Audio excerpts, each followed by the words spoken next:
زمانے والے جن کو پیرانے پیر کہتے ہیں، زمانے والے جن کو پیرانے پیر کہتے ہیں، ہم اپنے آپ کو ان کا فقیر کہتے ہیں، ہم اپنے آپ کو ان کا فقیر کہتے ہیں۔ دعا قبول ہو یا رب واسطے ان کو کہ جن کو اولیاء اپنا امیر کہتے ہیں، کہ جن کو اولیاء اپنا امیر کہتے ہیں۔ بڑی مدنی آواز کہ باری سابق رضا ظاہری سے ہم اور آپ نعت رسول صلی اللہ تعالیٰ علیہ وسلم سے مستفیض ہو رہے تھے۔ منبر نور پر وعظ خطیب جس سے دنیا خلیفہ حضور محدث کبیر حضرت علامہ مفتی رحمت علی مصباحی صاحب قبلہ کے نام سے جانتی اور پہچانتی ہے۔ دنیائے سنیت کا واضح شہسوار خطیب جو ہمارے لیے کرسی خطابت پر جلوہ مار ہے۔ کسی نے کہا تھا میرا خیال ہمیشہ تلاش کرتا ہے۔ منبر نور سے تھوڑی سی داد مل جائے یا علماء آپ نہ دے تو کوئی بات نہیں۔ میرا خیال ہمیشہ تلاش کرتا ہے، بریلی شہر کا نقشہ تلاش کرتا ہے۔ میرا خیال ہمیشہ تلاش کرتا ہے، بریلی شہر کا نقشہ تلاش کرتا ہے۔ جتنے سارے مفتی حوالہ تلاش کرتے ہیں، میرے رضا کو حوالہ تلاش کرتا ہے۔ جتنے سارے مفتی حوالہ تلاش کرتے ہیں، میرے رضا کو حوالہ تلاش کرتا ہے۔ اور کہنے والے نے کہا تھا اس ذات کی بارگاہ میں جس ذات کے نام سے اسی قصب مقدس کو سجایا گیا ہے کہ میرے دشمن کو اسی بات کی دشواری ہے، ہاتھ کٹ کر بھی میرے ہاتھ میں علمداری ہے۔ میرے دشمن کو اسی بات کی دشواری ہے، ہاتھ کٹ کر بھی میرے ہاتھ میں علمداری ہے۔ پھر اسے لائے ہو عباس سے لڑنے کے لیے، اتنے لشکر پہ تو عسکر کی ہنسی بھاری ہے۔ پھر اسے لائے ہو عباس سے لڑنے کے لیے، اتنے لشکر پہ تو عسکر کی ہنسی بھاری ہے۔ میرے عزیزوں وقت تو بہت کم ہے۔ آمد اولاد غوث اعظم بھی ہے۔ منبر نور پر خطیب اہل سنت کی طلبہ گری ہے۔ آئیے اس ذات کی بارگاہ میں ہم حاضری دیں جو دنیا سنیت کا عظیم شہسوار خطیب ہے، جسے فیضان حضور حافظ ملت نے اپنے فیضان سے مالامال کیا۔ اس ذات کا نام ہے مفتی رحمت علی مصباحی صاحب، جنہیں ہم پہلی مرتبہ نہیں الحمدللہ اس یاول کی سرزمین پر دوسری مرتبہ سماعت کرنے کے لیے تیار اور سننے کے لیے آئے۔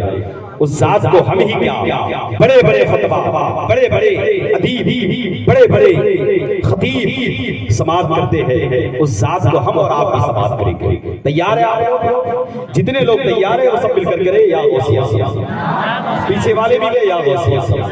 اب کوئی کہیں سے نہ اٹھے، کوئی درمیان سے نہ اٹھے، بس ہم اور آپ اس خطیب کی خطاب کو بڑے ادب احترام کے ساتھ سماعت کریں گے جو حضور محدث کبیر کے فیضان سے لبریز ہے۔ آئیے اس ذات سے ملاقات کریں جسے دنیا ناشر مسلک اعلیٰ حضرت خطیب اہل سنت حافظ احادیث کثیرہ خلیفہ حضور محدث کبیر حضرت علامہ و مولانا مفتی رحمت علی مصباحی صاحب قبلہ ممبئی، آئیے حضرت کا استقبال نعرہ تکبیر و رسالت سے کرے۔ نعرہ تکبیر، نعرہ رسالت، جشن غوث الورا، جشن غوث الورا، بستی بستی کریا کریا، بستی بستی کریا کریا، خلیفہ حضور محدث کبیر حضرت علامہ مفتی رحمت علی مصباحی صاحب قبلہ، نعرہ تکبیر، نعرہ رسالت، جسے ہو محمد رضا سے نسبت اولائی کے صد احترام ہوگا، جھکا نہ پائے گا کوئی باطل، ایسا وہ رسول خلا بلا۔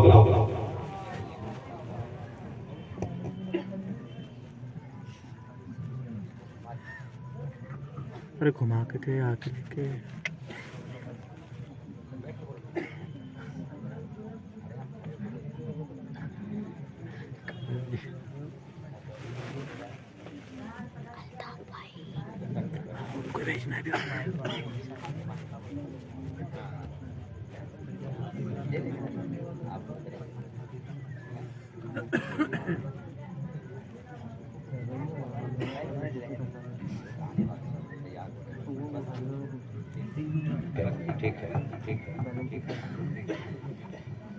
السلام علیکم ورحمۃ اللہ وبرکاتہ. الحمد للہ رب العالمین والعاقبۃ للمتقین والصلاة والسلام علی سید المرسلین وعلی آلہ الطیبین واصحابہ المطہرین المطہرین وعلی شہداء محبتہ واولیاء امتہ اجمعین. اما بعد فاعوذ باللہ من الشیطان الرجیم. بسم اللہ الرحمن الرحیم.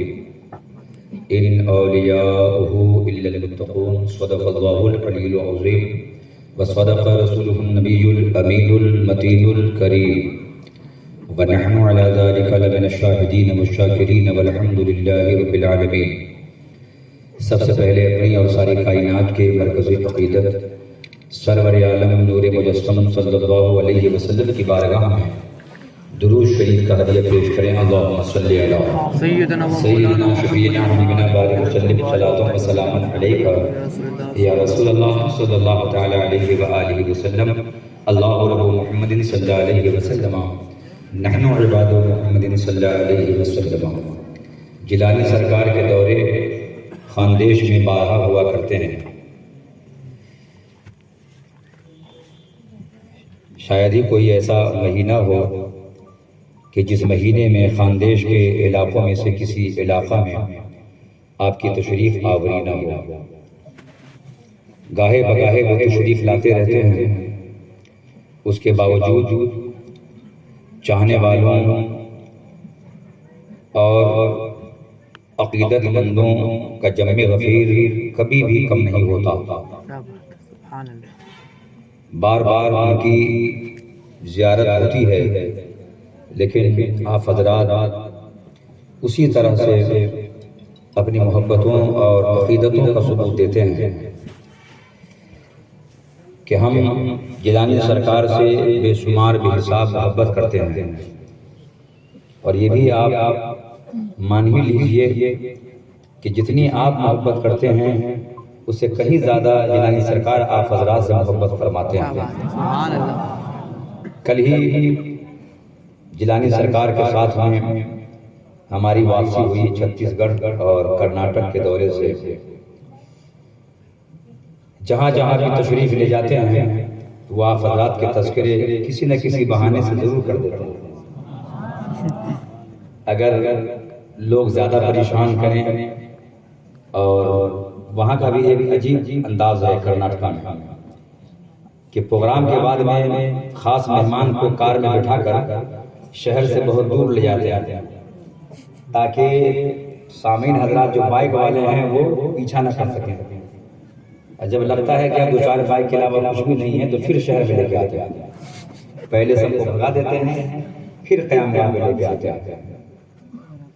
ایسے ہی حضور قائد ملت کے ساتھ ہوا، لیکن میں وہ بھول چکا تھا. جب 18 تاریخ کو ریس میں گاڑی لے گئے تو میں سمجھ ہی نہیں پایا کہاں لے کے جا رہے ہیں. جیلانی سرکار نے فرمایا کہ اپنا علاقہ خاندیش بہت اچھا تھا کہ یہ لوگ لوگوں کو بھگاتے ہیں، ہم لوگوں کو جوڑا کرا کر.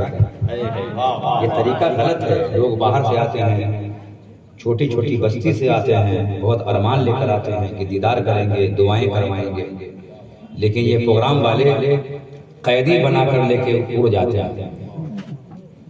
تو میں نے یہ دیکھا کہ ہندوستان میں کہیں بھی جائیں، کشمیر ہوں یا چھتیس گڑھ ہو، کرناٹکا ہو یا پھر بہار ہو، یو پی ہو، ہر جگہ خاندیش کی تعریف جیلانی سرکار ضرور کرتے ہیں. تو یہ محبت کی علامت ہے. جس قدر آپ محبت کرتے ہیں کئی گنا وہ آپ حضرات سے محبت فرماتے ہیں. سبحان اللہ. اللہ نے قرآن مجید میں فرمایا کہ ان اولیاء الا المتقون، اس کے ولی نہیں ہیں مگر متقی. اللہ کا ولی کون ہوتا ہے؟ لوگ پریشان ہیں، لوگ چمتکار دیکھتے ہیں، پھر جا کر ان کی بارگاہ میں باادب حاضری دیتے ہیں. ایک صاحب کہہ رہے تھے کہ فلاں بابا بہت پہنچے ہوئے تھے. میں نے کہا کیوں؟ بولے وہ گانجا پیتے تھے تو لوہے کا چلم پیتے پیتے سونے کا بن جاتا تھا، وہ بہت پہنچے ہوئے تھے۔ لیکن ہماری شریعت، ہمارا مذہب یہ نہیں کہتا ہے کہ ولی کے لیے چمتکار دکھانا یا کرامت کا ظاہر کرنا ضروری ہے۔ اولیاء اللہ اپنی کرامتوں کو اس طرح چھپاتے ہیں جیسے عورتیں اپنے خاص ایام میں ان خاص دنوں کو چھپایا کرتی ہیں، اس طرح سے اولیاء اللہ چھپاتے ہیں۔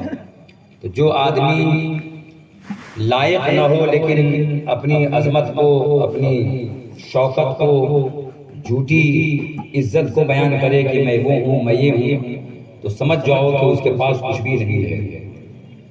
شریعت نے کیا کہا ہے کہ ولی کون ہے؟ اگر کسی پیر صاحب کی عمر 70 سال کی ہو اور 70 سال میں ایک بھی کرامت ان کی ظاہر نہ ہو تو کوئی فرق نہیں پڑتا ہے ان کی ولایت میں۔ 80 سال کی ان کی حیات ظاہری ہو، ایک بھی چمتکار نہ دکھائیں تو کوئی فرق نہیں پڑتا۔ اصل میں ولایت کرامت کو ظاہر کرنے کا نام نہیں ہے، بلکہ ولایت کے 100 درجے ہوتے ہیں۔ ہماری کتاب ہے حیات خواجہ غریب نواز، میں نے اسے حوالے کے ساتھ لکھا ہے وہاں پہ کہ ولایت کے 100 درجے ہوتے ہیں، پہلا، دوسرا، تیسرا، چوتھا، ایسا 100 درجے۔ لیکن جب اللہ کا محبوب بندہ 17ویں درجے پہنچتا ہے، 16 کے بعد، 18 سے پہلے 17ویں درجے پر جب پہنچتا ہے تو وہیں سے کرامت کا ظہور شروع ہو جاتا ہے۔ مردہ ہے تو زندہ کر دیں، مور میں رہے تو بیمار کو شفا دے دیں، چاہیں تو دعا کر کے بارش برسا دیں، چاہیں تو لوگوں کی بھیڑ جمع کر لیں، چاہیں تو بھگا دیں۔ تو 17ویں درجے پر ان سے کرامتوں کا ظہور ہونے لگتا ہے۔ غریب نواز صلی اللہ تعالیٰ عنہ فرمایا، اس مقام پر فرماتے ہیں کہ ولی کو چاہیے کہ جب 17ویں درجے پر پہنچے تو کرامت کے پھیر میں نہ پڑے، کیونکہ اس کے بعد بھی 83 درجے ہیں، ولایت کے 83 مناصب ہیں، 83 منزلیں ہیں۔ اگر وہ کرامت کے چکر میں رہے، دن رات مردہ زندہ کرتا رہے، بیماروں کو شفا دیتا رہے، بارش برساتا رہے، کسی کو مالدار بنائیں، کسی کو کنگال کر دیں، اگر یہی کرتے رہیں تو 83 منزل طے کرنا ان کے لیے مشکل ہو جائے گا۔ تو 17ویں مقام پر پہنچنے کے بعد ضروری ہے کہ کرامتوں کی جانب وہ توجہ نہ دیں، آگے جو منزل 83 باقی ہے ادھر دھیان دیں تاکہ وہ 100ویں منزل تک پہنچ جائیں۔ ہر ولی کی نگاہ اعلیٰ منزل پہ ہوتی ہے کہ جو اللہ تعالیٰ کی قربیت وہاں زیادہ ہوتی ہے، اللہ کی نزدیکی وہاں زیادہ ہوتی ہے۔ اور آپ تو سوچتے ہیں کہ یار فلاں ولی ہیں، 100 200 500 تو خالی ہمارے شہر میں ہی ولی ہوں گے، ہندوستان میں ہزاروں ولی ہوں گے، پھر فلسطین میں یہ مسلمان مارے کیوں جا رہے ہیں؟ فلسطین میں ہلاکت خیزی کا منظر کیوں ہے؟ یہ بچائے کیوں نہیں جا رہے ہیں؟ اولیاء اللہ سو رہے ہیں کیا ان کو خبر نہیں ہے؟ وہ بچاتے کیوں نہیں ہے؟ تو آپ حضرات کو معلوم ہونا چاہیے اللہ تعالیٰ کی حکمتیں، ہزاروں ہزار حکمتیں ہر کام میں پوشیدہ ہوتی ہیں، بندہ اس سے واقف نہیں ہوتا ہے۔ اللہ کے ولی حضرت اسماعیل بن عبداللہ یا عبداللہ بن اسماعیل بصرہ میں رہا کرتے تھے۔ ان کے پاس بصرہ کے لوگ پہنچے اور عرض کیا، حضور بصرہ میں ڈاکو حملہ کرتے ہیں اور شہر کو لوٹ لیتے ہیں، دو چار کے ٹانگ وانگ توڑ کے چلے جاتے ہیں اور وہ لوٹ گھسوٹ کر کے بھاگ جاتے ہیں، اس کے کوئی پکڑ نہیں ہے، تو آپ بددعا کر دیجیے تاکہ وہ ڈاکو سب مر جائیں۔ تو بصرہ کے لوگ چین و سکون سے رات گزارا کریں۔ تو آپ نے فرمایا کہ اللہ کے ولی کا خالی یہی کام نہیں ہے۔ وہ مسجد دیکھ رہے ہو کہاں؟ اس مسجد میں ایک کالا آدمی سوتا ہے، بولے ہاں، وہ حبشی غلام ہے، حبشہ کا رہنے والا ہے، اللہ کا اتنا مقبول بندہ ہے، اتنا پہنچیلا ولی ہے وہ کہ اگر وہ اس ایک بار وہ خالی زبان ملا دیں ظالموں کے لیے، جابروں کے لیے، ڈاکوؤں کے لیے، تو صبح ہونے سے پہلے پہلے سارے بصرہ علاقے اطراف اکناف کے سارے ظالم صبح سے پہلے پہلے ہی مر جائیں گے۔ ویسا محبوب بندہ ہے کہ سوتا مسجد میں ہے، مسافر ہے۔ اب یہ مت سوچنا کہ بھائی مسجد میں اللہ کا جب ولی سوتا ہے تو پھر وہابیوں کے لیے ہم لوگ کیوں بولتے ہیں کہ مسجد میں سوتے ہیں، اسٹوپ میں ہوا مارتے ہیں، وہاں پہ پیاز چھینتے ہیں، لہسن کاٹتے رہتے ہیں اور مسجد کو بالکل بدبودار بناتے رہتے ہیں، چونکہ یہ جماعت اللہ کے رسول کے دشمنوں کی جماعت ہے۔ میرے نبی سرور کائنات نے ارشاد فرمایا بخاری شریف میں ہے کہ کچا پیاز کچا لہسن کھا کر کوئی مسجد میں نہ آئے. یہ میرے رسول کا فرمان ہے اور حضور کا فرمان سچا ہے کہ نہیں ہے؟ میرے آقا کا ہر لفظ جو آپ نے بیان فرمایا زیر و زبر سچا ہے. میرے نبی نے کہا لہسن کچا کھا کے نہ آؤ، پیاز کچا کھا کے نہ آؤ جب تک کہ منہ میں بو ہو. جب بو نکل جائے تب آ سکتے ہیں. مگر یہ اتنے بڑے غدار ہیں، اتنے بڑے مخالف حضور کے یہ ہیں کہ حضور نے منع کیا کہ کچا لہسن پیاز کھا کر مت آؤ، لیکن یہ ضد میں حضور سے ٹکراتے ہوئے لہسن پیاز لے کر گھستے ہیں مسجد میں. اب لگائیے کتنے بڑے گستاخ ہیں، کتنے بڑے ظالم ہیں، اللہ کے رسول کتنے بڑے مخالف لوگ ہیں، اس سے آپ اندازہ لگا سکتے ہیں. تو مسجد میں مسافر کے لیے رخصت ہے کہ کوئی جگہ نہ ہو تو مسجد میں رات گزار سکتا ہے. تو فرمایا یہ مسافر حبشی کالا غلام یہ اللہ کا اتنا چہیتا ولی ہے کہ سوتا اس مسجد میں ہے. سر ہوتا ہے بصرہ میں، اس کا پیر ہوتا ہے چچینیا کوہ کاف. اب بتائیے سر بصرہ میں اور پیر ہوتا ہے چچینیا ملک میں، کتنا پہنچیلا ہوا ہے. اگر یہ بد دعا کر دیں تو ایک ظالم صبح تک نہیں بچے، مگر وہ ظالموں کے لیے بد دعا نہیں کرتے کیونکہ وہ جانتے ہیں کہ مارنے کاٹنے میں، مسلمانوں کے کٹنے میں ہزاروں ہزار لاکھوں اللہ کی حکمتیں پوشیدہ. آپ صرف یہ دیکھ رہے ہیں نا مسلمان کی گردن کٹ رہی ہے، مسلمان مر رہے ہیں، کیونکہ آپ نے دنیا کو ہی سب کچھ سمجھ لیا ہے کہ دنیا میں آرام کرو، یہاں کھاؤ پیو، اچھے مکانات بناؤ، 3 منزلہ 4 منزلہ خالد لاؤ، صوفہ بچھاؤ، اچھے پلنگ 5 لاکھ کے پلنگ بنواؤ. آپ نے دنیا کو ہی سب کچھ سمجھ لیا ہے، اس لیے اللہ کی راہ میں مرنے کو آپ برا سمجھتے ہیں. فلسطین میں بچوں اور بوڑھوں کی گردنیں جو کاٹی جائے اسے آپ خراب سمجھتے ہیں، مگر یاد رکھیے کہ اللہ تعالیٰ ہی کے لیے ہمیں دنیا میں جینا ہے، اللہ کے رسول کے لیے ہی مرنا ہے. بندہ دنیا میں آتا ہے تو اپنے آرام کے واسطے نہیں، بلکہ آتا بھی ہے تو اللہ کے رسول کے لیے آتا ہے. یہاں رہتا ہے تو اللہ کے رسول کے لیے رہتا ہے. یہاں سے بستر بوریا اٹھا کے چلا جاتا ہے، چھوڑ کے قبر میں سو جاتا ہے تو اللہ کے رسول کے لیے یہ کرتا ہے. تو یہ زندگی کی جو آپ کے اندر جو دنیا کا معاملہ سما گیا ہے کہ دنیا کو سب کچھ سمجھ لیا ہے، مرنے کو اللہ کی راہ میں شہید ہونے کو آپ خراب سمجھتے ہیں. یہی وجہ ہے کہ آپ کے دماغ میں طرح طرح کے اعتراضات آتے ہیں. یاد رکھو ابھی سفر میں جیلانی میاں سرکار نے فرمایا کہ میری ملاقات کشمیر کے دورے پہ ایک ولی سے ہوئی اور جو فقیر صفت پہنچا ہوا وہ بندہ، میں نے کہا کہ یہ کیا معاملہ ہے، لوگ مارے جا رہے ہیں اور کشمیر میں 60 دن سے زیادہ محاصرہ رہا اور وہاں خون خرابہ ہوا، کس طرح ظلم و ستم ہوا، لوگوں کے گھر میں گھس کر جوانوں کو اٹھا لیا گیا، بوڑھا باپ مار گیا تو کوئی قبر کھودنے والا نہیں تھا تو بیٹیوں نے قبر کھودا، اپنے باپ کو قبر میں گھر میں ہی قبر بنا کے دفنایا. کتنا ظلم ہوا. تو آپ نے پوچھا کہ ایسا کیوں ہو رہا ہے؟ تو فرمایا ارشاد فرمایا ابھی تو 2.5 لوگ مرے ہیں، جتنے مرے ہیں یہ 2.5 ہیں اور ابھی تو 1.25 لاکھ مرنا ہے. اب یاد رکھیے جب 80,000 لوگوں کا مرنا ان کے یہاں 2.5 لوگ ہیں تو پھر اس حساب سے 1.25 لاکھ کتنے لوگوں کے مرنے کے بعد 80 لاکھ شہید ہوئے. تو 80 لاکھ لوگ کہہ رہے ہیں کہ 2.5 لوگ مرے ہیں. اب بتائیے کتنے کروڑ شہید ہوں گے مسلمان تب جا کے 1.25 لاکھ کی گنتی پوری ہوگی. فرمایا جب 1.25 لاکھ لوگ مر جائیں گے، 1.25 لاکھ لوگوں کا خون زمین پہ بہ جائے گا، تب ایمان والوں کا خون رنگ لائے گا، دنیا میں انقلاب لائے گا. پتا چلا کہ اللہ نے ہمیں دنیا میں بھیجا ہے تو دنیا میں ہمارا آنا امتحان ہے. اللہ نے یہاں آنے والوں کا امتحان لیا. اللہ نے خود قرآن میں فرمایا کہ تم ام حسبتم ان تدخلوا الجنہ، کیا تم یہ گمان کرتے ہو کہ جنت میں داخل ہو جاؤ گے؟ ولما یعلم اللہ، اور جبکہ اللہ نے تم میں سے مجاہدوں کا، تم میں سے لڑنے والوں کا بھی امتحان نہیں لیا ہے، ابھی تم میں سے اخلاص والوں کا امتحان نہیں لیا ہے، اچھوں کا بروں کا امتحان لیا ہی نہیں. تو بغیر امتحان لیے اللہ تعالیٰ تمہیں جنت میں کیسے داخل کر دے گا؟ ضرورت پڑے اگر تمہیں اللہ کی راہ میں مال دینے کی تو مال خرچ کر ڈالو، ضرورت پڑے اولاد اولاد قربان کرنے کی تو اولاد کی قربانی پیش کر دو، ضرورت پڑے اپنی جان کی تو وہ بھی اللہ کی راہ میں پیش کر دو، لیکن معاملہ الگ ہے۔ نرم گرم بستر پہ سوتے ہیں، گرمی میں اے سی لگا کے الٹی پلٹی مار کر رات بھر سوتے ہیں، فجر میں بھی سوئے رہتے ہیں۔ یہ عالم ہے آرام طلبی کا، کوئی جذبہ نہیں ہے۔ کتنے بچے کتنے نوجوان اللہ کے رسول کی محبت میں گرفتار ہو گئے، کئی شہروں میں آج تک گرفتار ہے۔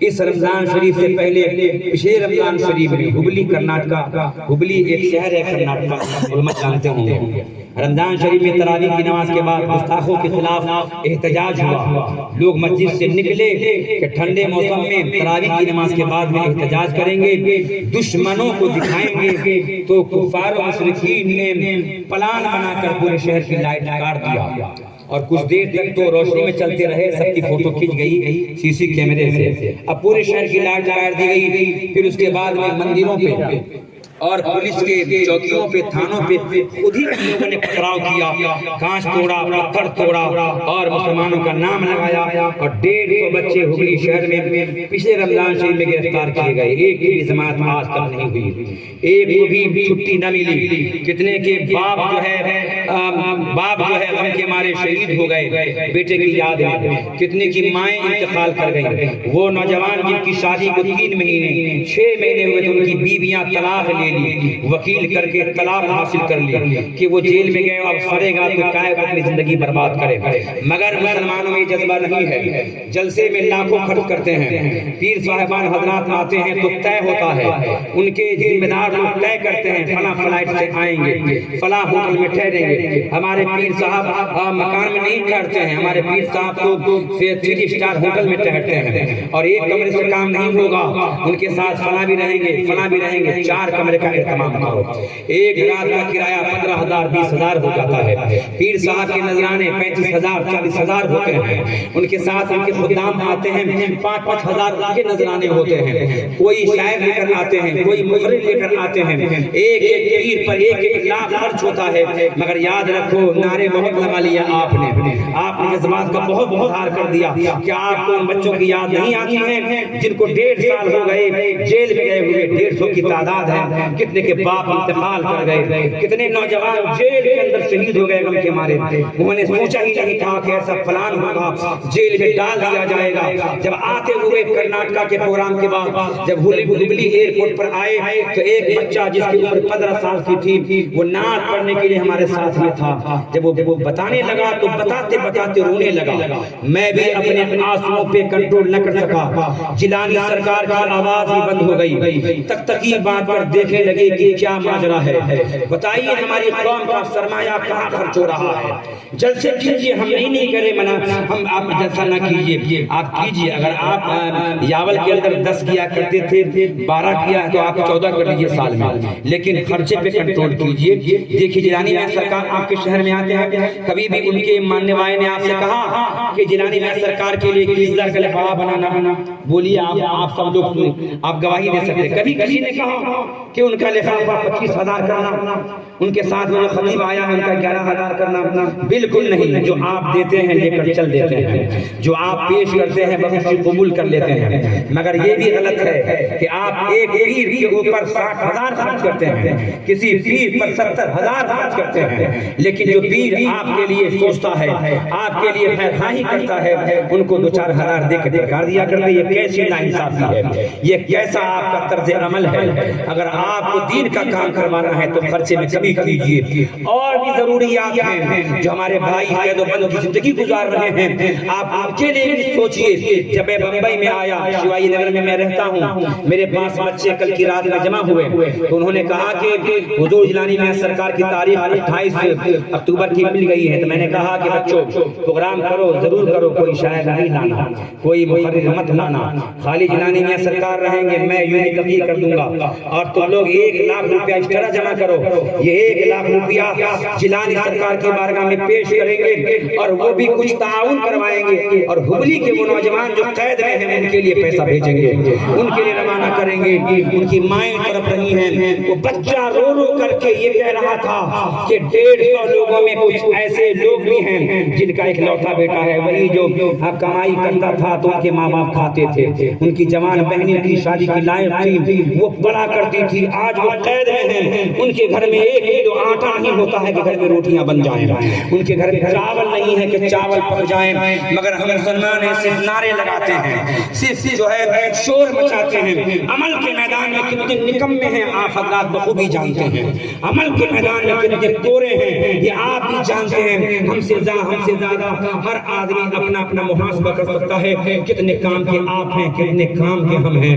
لوگوں یہ مسلمان کو کہیں کوئی تکلیف ہو تو میرے آقا نے مسلمان کو ایک جسم کی طرح قرار دیا ہے، چاہے مسلمان فلسطین کا ہو، غزہ کا ہو، چاہے وہ ترکی کا ہو، کشمیر کا ہو، ہندوستان کا ہو، کہیں کا بھی ہو، سارے مسلمان آپس میں ایک جسم کی طرح ہے۔ جیسے ایک جسم میں اگر ایک آنکھ میں کوئی تکلیف ہو تو سارا جسم متاثر ہو جاتا ہے، اگر پاؤں میں کوئی چوٹ لگ جائے، خون بہہ جائے تو ایسا نہیں خالی پاؤں میں تکلیف ہوتی ہے، آپ کے دماغ میں ٹینشن نہیں ہوتا ہے، آپ کے دل میں کوئی غم نہیں ہوتا ہے۔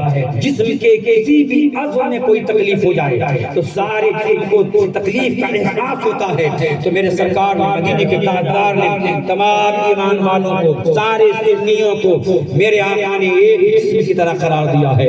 تو اگر فلسطین میں تکلیف ہو تو آپ کو تکلیف ہونی چاہیے، غزہ میں تکلیف ہو تو آپ کو تکلیف ہونا چاہیے، کشمیر کا کوئی بندہ اسلام والا مسلمان تڑپے تو آپ کو تڑپنا چاہیے۔ لیکن افسوس ہے غزہ میں بچے شہید ہو رہے ہیں، بوڑھے شہید ہو رہے ہیں، عورتیں ماری جا رہی ہیں، مگر آپ کا معمول تو ویسا ہی ہے۔ آپ کے ہاتھ میں ٹی وی کا ریموٹ ہوتا ہے، آپ ناچنے والی کے ڈانس کو دیکھا کر رہے ہیں، آپ ناچنے والے نچنیاں کے ناچ کو دیکھ رہے ہیں، آپ بمبئی کی طوائف کے کمر ہلانے کو دیکھ رہے ہیں۔ آپ کا معمول ویسا ہی ہے، آپ کی آنکھوں میں نہ آنسو ہیں، نہ آپ کے دل میں درد ہے، نہ کوئی تکلیف ہے، نہ کوئی غم ہے، نہ کوئی آپ اداس ہیں، آپ کا معمول ویسے ہی ہے۔ وہاں بچے تڑپ رہے ہیں کہ کاش ایک بسکٹ مل جائے تو میرا بچہ کھا لے اور زندہ بچہ ہے، تھوڑا پانی ملتا ہے پینے کے لیے، چھوٹا پاؤز ہوتا ہے، نمبر وار ملتا ہے تو وہ پانی بچے پی لیتے ہیں، پھر پیاس لگ جاتی ہے۔ ہمارا ایک بھائی غزہ کے اندر پریشان ہے پانی کے لیے، تو چھوٹا بچہ کسی کے گھر میں گھس جاتا ہے اور ان کا بچا ہوا چل خطرہ پانی اٹھا کر لے آتا ہے، نہ لیپ ٹاپ اٹھاتا ہے، نہ موبائل اٹھاتا ہے، نہ قیمتی سامان اٹھاتا ہے، بلکہ چند قطرے پانی کسی گھر میں موجود ہو تو بچہ اٹھا کے پی لیتا ہے۔ ہمارا بھائی وہاں پریشان ہے، ایمان والا پریشان ہے، سنی پریشان ہے، وہاں اکثر و بیشتر غزہ کے اندر قادری ہیں، غوث اعظم کے ماننے والے ہیں، غوث پاک کے سلسلے سے مریدین ہیں، وہ بھوکے تڑپ رہے ہیں، تم مرغا توڑ رہے ہو، وہ بھوکے تڑپ رہے ہیں، تم مرغا بکرا کھا رہے ہو، وہ بھوکے تڑپ رہے ہیں اور تم کھانا گٹر میں پھینک رہے ہو، روٹیاں ضائع کر رہے ہو، چاول پکا ہوا تم پھینک رہے ہو، ذرا بھی تمہیں حیا نہیں ہے کہ تمہارا بھائی کس حال میں ہے، تمہارا بھائی کیسے تڑپ رہا ہے، لیکن صرف دکھاوا ہی دکھاوا ہے۔ باتیں کرتے ہو شیئر کرو، تم شیئر کس چیز کو کرتے ہو؟ وہاں کی تصویر گردن کٹنے کی، ہاتھ پیر اڑنے کی تصویر شیئر کرتے ہو اور اسی کو شیئر کر کے تم شیر بنے پھر رہے ہو۔ شرم کرو، شیر نہیں گیدڑ ہو، خالی تم تصویر شیئر کر کے بہت بڑی بہادری نہیں کر رہے ہو اور تم وہاں کی فوٹو بھیج کر کے کوئی کمال والا کام نہیں کر رہے ہو۔ میں تو دیکھنا بند کر دیا ہوں، دل میں اتنی ہمت نہیں ہے کہ میں ان کی گردنیں کٹتا ہوا دیکھ لوں، ان کے بازو قلم ہوتا ہوا دیکھ لوں، ان کو بھوکا پیاسا ترستا ہوا دیکھ لوں۔ میں یہ سب دیکھنا بند کر دیا ہوں۔ جب کوئی شیئر کرتا ہے تو تکلیف ہوتی ہے، نکما موبائل کے ذریعے خالی شیئر کر رہا ہے، مگر کوئی سوچ نہیں ہے، فکر میں بدلاؤ نہیں ہے، اپنے بھائی کے لیے کوئی مدد کی تمنا نہیں ہے، نہ زبان پہ اللہ کے رسول کا ذکر ہے، نہ درود کا ترانہ ہے، نہ اپنے مرنے والے بھائی کے رسالے ثواب کے لیے کوئی وظیفہ ہے، نہ قرآن کی تلاوت ہے، نہ کوئی دعا ہے، نہ گھر میں بیٹھ کر ماں اور بہن کے ساتھ مل کر اندر وہاں کے پھرنے والے بچے کے لیے دعا ہے، کچھ بھی نہیں ہے، خالی شیئر کرو جی۔ اگر تم سچے مسلمان ہو تو اس کو 100 گروپ میں پھیلا دو۔ بہت بڑے بہادر ہو، میں کہتا ہوں بہادر ہو، بہت بڑے نکمے ہو، بہت بڑے تم گیدڑ ہو، شیر نہیں ہو۔ خالی شیر کرنے سے کوئی کام نہیں ہونے والا ہے، زمینی سطح پہ کام کیجئے۔ ہندوستان میں کم ظلم ہو رہا ہے، کتنے بچے خاندیش کے علاقے میں جیل میں گئے، ان کے لیے رہائی کے لیے کوئی سوچ نہیں ہے۔ بعض ہمارے علماء میں سے قید میں ہیں، ان کے لیے کوئی دعا کرنے کو تیار نہیں ہے کہ دعا کریں گے تو کہیں کوئی اعتراض نہ کر دے۔ ان کے لیے دعا کر دیا آپ نے، ہاں وہ تو ایسا ہے، وہ ان کے لیے آپ نے دعا کی، وہ تو ایسا ہے۔ لوگ دعا کرنے کے لیے تیار نہیں ہوتے ہیں، اتنا خوف ہے، اتنا ڈر ہے۔ ہمارے مسلمان بھائی ایمان والے جو ہمارے تمہاری طرح سے کسی ماں کے شہزادے ہیں، لیکن ان کے لیے ماں باپ تڑپ رہے ہیں، کوئی ہمارے یہاں زمین سطح پہ کام کرنے والا نہیں ہے۔ کچھ لوگ سوچتے بھی ہیں حضرت اٹھنے کے بعد چندہ جمع کر لیتے ہیں، اور جمع کرنے کے بعد میں 100 میں 10 بھیجتے ہیں، 90 روپیہ کھا جاتے ہیں۔ تو ایسے لوگوں کو دیتے ہی نہیں ہو۔ اگر تمہیں تعاون کرنا ہے، اگر تمہیں مدد دینی ہے اپنے بھائیوں کو، تو آپ جماعت رضائے مصطفیٰ سے کانٹیکٹ کرو اور اپنی امداد ان کو پہنچاؤ۔ اگر تمہیں امداد کرنی ہے حبلی کے بچوں کے لیے جو قید و بند میں ہیں، جو رسول اللہ کی محبت میں باہر نکل پڑے تھے اور وہ قید میں ہیں، اگر تمہیں امداد کرنی ہے تو جیلانی میاں سرکار کی قائم کردہ جیلانی مشن میں آپ تعاون بھیجو۔ صحیح طریقے سے اگر 1 لاکھ دو گے تو جیلانی میاں سرکار 1.5 لاکھ روانہ کریں گے۔ اگر تم 2 لاکھ بھیجو گے جیلانی سرکار 3 لاکھ روانہ کریں گے۔ اگر تم 3 لاکھ بھیجو گے تو جیلانی سرکار 5 لاکھ وہاں بھیجیں گے، کیونکہ ان کے سینے میں درد ہے قوم کا، ان کے سینے میں، ان کے ذہن میں فکر ہے قوم مسلم کے لیے۔ میں نے اپنی نگاہوں سے دیکھا ہے وہ غوث آدم کے سچے وارث ہیں، وہ غوث آدم کے سچے شہزادے ہیں۔ میں نے خود دیکھا، کہاں دیکھا بتاؤں، میں نے سدھوا زمین پر دیکھا۔ پروگرام کے بعد میں ایک شخص جو ہے اپنے 10 سال کے بیٹے کو کندھے پر لاد کر لایا، اس کے پیر بالکل لنج پنج تھے، بالکل پیر ایسے جیسے کہ وہ جو ہے چمڑے کا ہے، وہ بالکل ہڈی بھی نہیں، مکمل طور سے ربڑ کی طرح سے، ہاتھ ہل رہے تھے، سر بھی بالکل جم نہیں رہا تھا۔ آئے دعا کے لیے، حضور دعا فرما دیجیے، تو آپ نے دم کیا، پانی پہ دم کیا اور تھوک دیا۔ پھر پوچھا کہ علاج کرواتے ہو؟ تو کہا کہ میرے پیر صاحب نے کہا ہے کہ ان کے اوپر اوپری چکر ہے۔ انہوں نے کہا کہ میرے پیر صاحب نے کہا ہے کہ ان کے اوپر اوپری چکر ہے، اس لیے دعا تعویذ کروا رہا ہوں۔ جیلانی سرکار نے کہا کہ ٹھیک ہے، آپ کے پیر صاحب نے کہا ہے تو دعا بھی کروائیے، اور دوا کیوں نہیں کرواتے ہیں؟ تو اس کی آنکھوں میں آنسو آ گئے۔ میں نے خود دیکھا سندھوا کے اندر، کہا حضور پیسے نہیں ہیں میرے پاس، پیسے نہیں، علاج کیسے کرواؤں؟ تو میں نے دیکھا چہرہ بالکل منور، جو فوری طور پہ تغیر آ گیا ہے، فوری طور پر اداسی چھا گئی، اور اسی وقت جیلانی سرکار نے جو لفافہ تھا وہ اور اس کے علاوہ 20,000 اور نکلوایا، جو کہیں اور پروگرام سے چلتے آئے تھے، پورے 30,000 نکالا اور کہا یہ لیجیے اور دوا بھی کرائیے اور دعا بھی کروائیے، اور ساتھ میں رحمت اللہ شریف جائیے، وہاں جا کر حاضری دیجیے۔ اور آپ کے گھر میں کتنے لوگ ہیں؟ کہا 4 لوگ ہیں۔ کہا ٹکٹ میں بنا دیتا ہوں، جانے آنے دو۔ سبحان اللہ، نعرہ تکبیر، نعرہ رسالت، فیضان حضور غوث اعظم۔ میں نے بہت پیروں کو دیکھا، ایک سے بڑھ کر ایک پیر ہیں، ایک سے بڑھ کر ایک مرشد کامل ہیں، مگر جیلانی میاں سرکار کی شان بہت بلند ہے۔ اگر کسی پیر کے سامنے کوئی کہہ دے کہ ہمارے پیر صاحب دوسرے ہیں، آپ نہیں ہیں، تو ویسے ہی سن کر ان کا دماغ خراب ہو جاتا ہے کہ اس کو ہماری جھولی میں آنا تھا، وہاں سے پھنس گیا۔ بھائی برا مت مانیے گا علماء کرام، ہم بھی چاہتے ہیں حضور قائد ملت کو، ہم بہت چاہتے ہیں حضور محدث کبیر کو، ہم بہت چاہتے ہیں حضور داماد علماء شریعہ سلمان رضا خان قبلہ کو، ہم جو ہے فقراء کو، حضور غیاث ملت کو، سب کچھ چاہتے ہیں، سب سے محبت کرتے ہیں۔ آپ مت کسی پہ فٹ کیجیے گا، کسی ایک کے اوپر مت فٹ کیجیے گا، یہ تو سب نفوس قدسیہ اللہ والے لوگوں کی جماعت ہے۔ میں نے بہتوں کو دیکھا، لیکن جیلانی سرکار کی شان بہت بلند ہے، جیلانی میاں سرکار کی شان بہت بلند ہے۔ خوش نصیب ہو آپ لوگ کہ آپ کو ایسے پیر کا دامن مل گیا ہے، ایسے پیر کا دامن مل گیا ہے کہ راتوں دن آپ کو تنہائی میں دعا دیا کرتے ہیں، راتوں دن آپ کے لیے وہ دعا مانگا کرتے ہیں کہ اللہ ان کو اچھا رکھے، اللہ ان کو اچھا رکھے۔ اتنا بڑا مجمع یہ نہیں ہے، آخری 18 تاریخ کے پروگرام دامن گیرو کے اندر اس سے ڈبل پروگرام تھا، اس سے ڈبل مجمع تھا، اور اتفاق دیکھ لیجئے کہ 9 بجے بھی لائٹ کٹ گئی، 9 بجے بھی لائٹ کٹ گئی، اور اس کے بعد میں پہنچا وہاں پہ 12 بجے تو پھر سے لائٹ لائٹ گئی، دونوں ٹائم میں آدھا گھنٹے کے لیے۔ تو میں نے کہا محفل میں تو مجمع صفایا ہو جائے گا، 2 بار لائٹ کا کٹنا بہت بڑی بات ہے، لوگ دھیرے دھیرے نکل جائیں گے اندھیرے میں۔ لیکن جب لائٹ آئی تو میں دیکھ کے دنگ رہ گئی، اللہ مجمع از اول تا آخر سب باقی ہے، موجود ہے، سب تکی باندھے دیکھ رہے ہیں۔ میں سمجھ گیا یہ سارا کا سارا مجمع مجھے دیکھنے کے واسطے نہیں، فلاں مفتی کے واسطے نہیں، فلاں ناطقہ کے واسطے نہیں، بلکہ کرناٹکا کا یہ مجمع یہ صرف جیلانی سرکار کا زیارت کے لیے سبحان اللہ سبحان اور دیکھ کر کہا لگا دی کہ نعرہ کو لگا دیا۔ سبحان اللہ۔ اچھا بھائی، نعرہ لگانے کی جگہ کبھی لوگ نعرہ لگاتے نہیں ہیں، جہاں اسٹاف نہیں ہوتا وہاں لگا دیتے ہیں۔ خیر ابھی نعرے کی ضرورت نہیں ہے اس وقت۔ زندہ باد زندہ باد زندہ باد، کیا شان ہے، کیوں نہ ہو، کیونکہ اولاد غوث آدم۔ ارے کہہ دو سبحان اللہ۔ غوث آدم پیر ماں پیر جہاں۔ اچھا، ان کے آنے کے پہلے ان کی خوبیاں میں بہت جانتا ہوں، میری زبان پر لگام ہے ایسے کہ بولنا میں، کیونکہ میں 1 مرتبہ تحریری اور 1 مرتبہ تقریری توبہ کر چکا ہوں۔ تحریری توبہ شاید آپ نے دیکھی بھی ہوں گے کہ ان کی ایک عظمت شان، ایک کرامت میں نے بیان کر دی تھی اندور کی سرزمین پر۔ تو خیر محفل میں بیان کرنے کا ہوتا موقع تو بیان کر دیتے ہیں، لیکن جب اس کے بعد میں اس کو بنا کر اور جب وہ پھیلاتے ہیں نا تو وہ بڑا وبال جان بھی ہو جاتا ہے، کبھی کبھی ایسا ہوتا ہے۔ تو وہاں کے لیے بہت صحیح تھا، لیکن نہ یہ وائرل کہ ہوتے ہواتے بمبئی پہنچ گیا ان کی بارگاہ میں اور دیکھ لیے۔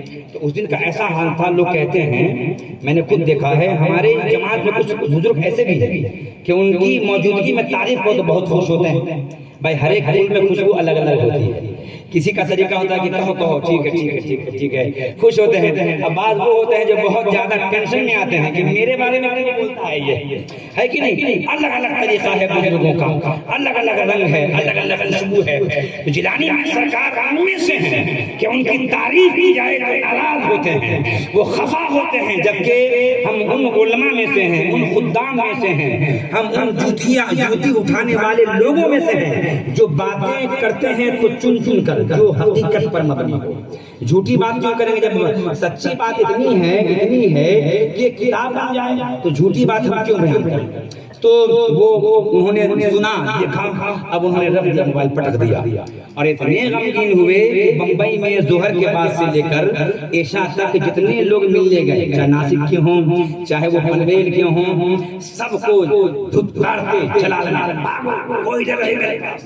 اور تقریر میری سن کر یہ حال ہوا، میرے پاس فون آیا سلیم بھائی کا کہ کیا کہہ دیا آپ نے اندور میں کہ آج بہت جلال میں ہے۔ تو میں سمجھ گیا اس کا ایک ہی علاج ہوگا کہ فوری طور پر میں جو ایک تحریر لکھا کہ فلاں فلاں دن فلاں شہر میں نے یہ بیان کیا تھا، اور ایسا نہیں کہنا چاہیے کیونکہ یہ رازوں میں سے ایک راز ہے اور اللہ کے محبوب بندوں کے راز کو سر عام افشا نہیں کرنا چاہیے، لہذا میں رجوع کرتا ہوں اور اپنی بات سے میں رجوع کر کے توبہ کرتا ہوں۔ فوری طور پہ پھیلایا ہر گروپ میں کہ وہاں تک پہنچ جائے۔ جب یہ توبہ نامہ پہنچا تب جا کر کے حضرت کا جلال کم ہوا۔ تو ایک طرف تو وہ ہیں کہ تعریف کی جائے تو خوش ہوتے ہیں، ایک طرف تو وہ ہیں کہ تعریف کی جائے تو غمگین ہو جاتے ہیں۔ گونڈی کی زمین پہ 11ویں شریف کا مہینہ تھا، میں نے آپ کے بچپنا کی ایک بات بیان کر دیا۔ بچپنا کی بات کیا تھی؟ غوث اعظم کا میں نے تذکرہ پڑھا اور اپنی کتاب میں لکھا کہ اللہ نے غوث اعظم پیر ماں پیر جہاں کو وہ کمال عطا فرمایا کہ شروع کی زندگی میں جب 18 سال کی عمر تھی غوث اعظم کی تو جیلان سے آپ نکلے اور بغداد شریف میں تشریف لے گئے۔ 18 سال کی عمر تھی، 18 سال کی عمر یعنی 488 ہجری میں، کیونکہ غوث اعظم کی پیدائش 470 ہجری کی ہے۔ اور جب بغداد شریف میں گئے تو وہ تاریخ کی وہ سن تھا 488 ہجری، 18 سال کی عمر تھی۔ غوث اعظم بغداد شریف میں گئے تو آپ کے پاس نہ رہنے کا کوئی مکان تھا، نہ سر چھپانے کے لیے کوئی جگہ تھی، نہ کھانے کے لیے کوئی انتظام تھا، کچھ بھی نہیں تھا۔ غوث اعظم بغداد شریف میں گئے تو آپ جب گئے تو آپ کو رات میں چھوڑا گیا، کیونکہ اللہ والوں کا امتحان ہوتا ہے۔ امتحان کون لیتا ہے؟ حضرت خضر علیہ السلام امتحان لیتے ہیں۔ سارے اللہ کے ولیوں کا امتحان حضرت خضر علیہ السلام نے، ان کا 2 ہی کام ہے، ایک ولیوں کا امتحان لینا اور ایک سمندر اور دریاؤں کے پانی کے رخ کو موڑنا، ادھر بہاؤ یا ادھر بہاؤ۔ یہ 2 کام خاص ہے خضر علیہ السلام کا۔ تو امتحان تھا غوث اعظم کا، امتحان تھا غوث اعظم کا۔ جب بغداد شریف میں داخل ہونے لگے تو جنگل میں ہی انہوں نے روک دیا کہ ابھی نہیں جائیے گا، میں آؤں گا تب جائیے گا۔ وعدہ کر لیے، آپ نے کہا ہاں۔ وہ گئے تو 1 سال کے بعد لوٹے، وہ 1 سال کے بعد دیکھا غوث اعظم وہیں بیٹھے ہیں، جہاں سے وعدہ کیے تو وہیں بیٹھے بیٹھے نہیں گئے۔ کہا نہیں، آپ نے کہا تھا میں آ رہا ہوں تب جائیے گا، کہا پھر رکیے میں آتا ہوں۔ تو پھر گئے تو 1 سال بعد 2 سال تک غوث اعظم وہیں رہے۔ پھر کہا کہ ذرا اور رکیے میں آ رہا ہوں۔ پھر 1 سال کے بعد 3 سال تک غوث اعظم وہیں روک دیے گئے۔ یہ کیفیت ہے، 3 سال تک غوث اعظم کو روک دیا گیا۔ غوث اعظم پیر احمد پیر جہاں وہیں روک دیے گئے۔ آپ سے پوچھا گیا، وہ جنگل کا علاقہ تھا، وہاں نہ پینے کے لیے صحیح انتظام تھا، نہ کھانے کے لیے کوئی انتظام تھا، تو آپ نے کیسے زندگی گزاری 3 سال تک؟ تو فرمایا پہلے سال تو میں درخت کے پتے کھا لیا کرتا تھا، ایک بوند پانی کا نہیں پیا، خالی درخت کے پتے کھایا 12 مہینے، پانی کی ایک بوند ایک قطرہ نہیں پیا۔ جب دوسرا سال آیا تو میں دریا سے چند قطرے پانی پی لیتا تھا، میں نے ایک پتا بھی نہیں کھایا، ایک سبزی بھی نہیں کھایا۔ جب تیسرا سال آیا تو میں پورے 12 مہینہ نہ تو ایک لقمہ کھانا کھایا، نہ ایک قطرہ پانی پیا، نہ 12 مہینے میں ایک لمحہ کے لیے سویا، بلکہ اللہ تعالیٰ کا ذکر کرتا رہا، نمازیں پڑھتا رہا، اللہ کی بندگی کرتا رہا۔ جب خضر علیہ السلام آئے تو شام کا وقت ہو رہا تھا کہ کہا کہ اب جا سکتے ہیں، اب اندھیرا چھا رہا تھا، اب جا سکتے ہیں۔ آپ چلے بغداد شریف کی طرف تو مکمل طور سے اندھیرا ہو گیا، مارکیٹ بند ہو رہی تھی، لوگ دکان کی شٹر کو گرا رہے تھے۔ جہاں چاہتے کہ ان کے گھر میں چلے جائیں، شاید وہ ٹھہرا لیں، تو دیکھتے ہی دروازہ بند ہو جاتا۔ بغداد شریف میں غوث اعظم کے رہنے کی کوئی جگہ نہیں تھی، اندھیرا چھا چکا تھا۔ پہلی بار بغداد شریف میں آئے تھے، کوئی جگہ نہیں تھی سر چھپانے کے لیے، یہاں تک کہ آپ نے دیکھا کہ یہ خانقاہ ہے، دروازہ کھلا ہوا ہے، دروازہ کھلا ہے، تو سوچا کہ جلدی جلدی ہم داخل ہو جائیں۔ سردی کا مہینہ تھا، اوڑھنے کے لیے چادر نہیں تھی، کمبل نہیں تھا، ایک ہی لباس تھا جو پہن کر آئے تھے۔ غوث اعظم نے چاہا کہ خانقاہ میں داخل ہو جائیں کہ دور سے شیخ امامت اللہ کے ولی نے دیکھا کہ عبدالقادر جیلانی ہے، تو وہیں سے آواز دی خادم کو کہ جلدی دروازہ بند کر دو تاکہ نوجوان ہماری خانقاہ میں نہ آ سکے۔ غریب تھا کہ غوث اعظم اندر چلے جائیں، اندر جاتے جاتے دروازہ بند ہو گیا۔ آپ ذرا غور کیجیے کہ کوئی مسافر بھی ہو، ٹھنڈی بھی لگ رہی ہو، کہیں خانقاہ میں جانا چاہ رہے ہوں، لیکن دروازہ بند کر دیا گیا۔ آپ دروازے پر ہی بیٹھ گئے، دروازے پر ہی بیٹھ گئے کہ فجر کے وقت میں دروازہ کھلے گا، اذان کے وقت میں اذان ہوگی، نمازی نماز پڑھنے آئیں گے کیونکہ اللہ کے ولی کی خانقاہ ہے۔ یہاں تو فجر میں دروازہ کھلے گا، یہ تھوڑے کوئی نقلی پیر کی خانقاہ ہے، یہ جعلی پیر کی خانقاہ ہے جن کے سر پہ لمبی چوٹی ہوتی ہے عورت کی طرح، اور 10 انگلی میں 10 انگوٹھیاں ہوتی ہیں۔ اگر کہیں گزر جائے تو پتہ ہی نہیں چلتا کہ جا رہی ہے کہ جا رہا ہے۔ ایسا عالم ہوتا ہے، ایسے نقلی لوگ بھی ہیں۔ غوث اعظم نے دیکھا یہ اللہ کے ولی کی خانقاہ ہے، تو فجر کے وقت دروازہ کھلے گا تو اندر چلے جائیں گے۔ رات بھر بیٹھے رہے، رات بھر بیٹھے رہے، یہاں تک کہ کئی مرتبہ غوث اعظم کا غسل ٹوٹا۔ غوث اعظم کو ضرورت پڑی، آنکھ لگتی اور پھر سے نہانے کی ضرورت پڑی، پھر وہاں سے اٹھتے نہا کے آتے حمام سے۔ کئی مرتبہ ایسا ہوا، لیکن ایک آپ بھی ہیں غوث اعظم کے نام سے مرغا جو ہے بناتے، بریانی پکاتے، نیاز کراتے، کھاتے، لیکن ناپاک ہو گئے رات میں تو فجر میں بھی نہیں نہاتے۔ کچھ ایسے کمبخت لوگ بھی ہیں کہ ظہر کو نہیں نہاتے، کچھ ایسے لوگ بھی ہیں کہ ناپاک ہو گئے تو بازار میں ناپاکی گھومتے رہتے ہیں۔ شرم نہیں آتی کہ اگر روح قبض کرنے والے فرشتے ملک الموت آ جائیں اور ناپاکی میں روح نکال کر چلے جائیں، اس لیے ناپاک ہو جاؤ تو جلدی پاک ہو جایا کرو۔ اگر دیری ہو جائے، ٹھنڈی زیادہ ہے، کبھی زیادہ ہے، پریشانی زیادہ ہے، دیری ہو گئی، اتنی دیری نہ ہو جائے کہ فجر کی نماز چھوٹ جائے، فجر سے پہلے تو نہا لیا کرو۔ دیکھو ہمارے غوث اعظم پیر پیر جہاں رات میں کئی مرتبہ غسل کی ضرورت پڑی تو آپ نہا کر آئے۔ جب صبح دروازہ کھلا، جیسے گیٹ کھلا تو اندر گئے تو شیخ حماد بن دباس رضی اللہ تعالی عنہ جو ہے دوڑ کر آئے اور گلے سے لگا، فرمایا عبدالقادر عبد القادر یہ مت سمجھنا کہ میں جان بوجھ کر دروازہ بند کر دیا تھا، میں تو تمہارا امتحان لے رہا تھا کہ تیرا قدم کتنا مضبوط ہے، کتنا تیرے اندر استقامت ہے، میں تیری استقامت کا امتحان لے رہا تھا۔ اے عبد القادر، میں دیکھنا چاہ رہا تھا کہ تو کتنا مضبوط ہے، مگر میں نے تجھے مثل پہاڑ پایا ہے جو ہلنے کا نام نہیں لیتا ہے۔ گلے سے لگایا غوث اعظم پیر ما پیر جہاں کو، اور ایک بار امتحان لیا، جمعہ کی نماز پڑھنے جا رہے تھے تو پل پر آپ نے دھکا دیا غوث اعظم کو اور پل کے نیچے گرا دیا، پانی میں آپ کو پٹک دیا ہے کہ شیخ حماد بن مسلم عباس نے پانی میں گرا دیا غوث اعظم کو۔ تو غوث اعظم فرماتے ہیں کہ میری کتاب تھے تو میں اس کتاب کو بچانے کے لیے ہاتھ اوپر اٹھا کر تیرتا تھا، میں ہاتھ کو اٹھائے کتاب کو بچاتے تیرتا رہا، میں بندی کو قطروں کو نچوڑ کر پھر سے پیچھے پیچھے چلنے لگا۔ اللہ اکبر، یہ امتحان تھا غوث اعظم کا۔ آواز کو کیا ہو گیا بھائی؟ اس مائک کی تو بڑی دھوم مچی رہتی ہے، دیکھیے یہ مائک واقعہ بڑا اچھا ہوتا ہے، اگر یہ ہمارے علاقے میں ہوتا تو انہیں کو لے جاتے ہیں بک کرا کر کے، کیونکہ ان کی قیمت بھی بہت کم ہے، سمجھے نہیں، سستے میں آ بھی جاتے ہیں اور اچھا انتظام دیتے ہیں۔ سبحان اللہ سبحان اللہ۔ تو یہ غوث اعظم کا امتحان تھا، غوث اعظم پیر ما پیر جہاں رضی اللہ تعالی عنہ کا امتحان بغداد شریف میں لیا گیا۔ بھوک لگتی تھی غوث اعظم کو تو کھانا نہیں کھاتے تھے، کبھی کبھی ایک ایک ہفتہ گزر جاتا تھا، کھانا نہیں ملتا تھا، ایک ہوٹل والے سے ادھار روٹی اور کچھ ترکاری لے لیا کرتے تھے، غوث اعظم کھا لیا کرتے تھے، تو اتنے ادھار ہو گئے کہ فرماتے مجھے شرم آتی تھی کہ پھر دوبارہ کیسے روٹی مانگوں۔ بڑے غیور ہے غوث اعظم، بڑے غیرت مند ہے غوث اعظم۔